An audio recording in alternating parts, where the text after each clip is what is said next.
Hello tout le monde, moi c'est Maria Madien et je suis étudiante en droit à l'Université Cheikh Anta Diop de Dakar, en même temps ambassadrice du programme Youth Friendly Standard. Je suis la fondatrice de la marque de vêtements Watam, une marque durable. La bourse Cheikh Anta représente pour moi un déclic parce qu'on avait l'habitude aussi d'utiliser d'autres moyens, d'autres outils de développement communautaire. J'ai trouvé aussi des gens qui sont tellement expérimentés, donc pour moi je dirais que c'est une chance d'avoir ce bourse-là. Alors dans l'approche, ce qui m'a le plus vraiment marqué, c'est que c'est centré dans la communauté et au-delà de ça, c'est centré dans nos cultures africaines.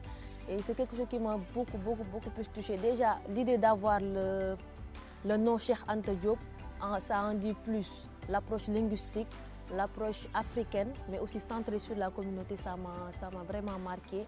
Et je me sens approprier le programme parce que c'est mes réalités, c'est nos réalités tous.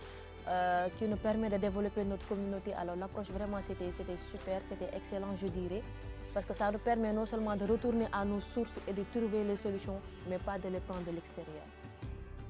Alors les connaissances acquises pour les utiliser déjà à mon retour, j'ai commencé même déjà à donner l'information à notre équipe.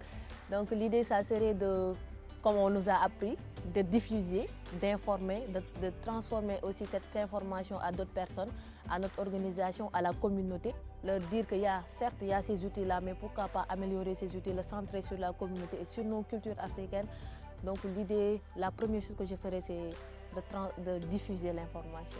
Je dirais aux jeunes d'arrêter de faire des activités seuls, d'arrêter aussi de rester dans leur coin pour dire que ça serait bien pour la communauté, est-ce qu'on va faire ça ou ça, mais d'aller vers les communautés, recueillir ces informations, la vision de la communauté, qu'est-ce que la communauté veut exactement pour pouvoir donner des solutions durables. Parce que quand on exclut la communauté et qu'on essaie de proposer des solutions, certes, ça peut marcher, mais ça ne va pas être durable. Donc je leur dirais juste de s'engager, mais aussi de toujours penser d'abord à la communauté, à la bien-être de la communauté, pour pouvoir donner des solutions durables.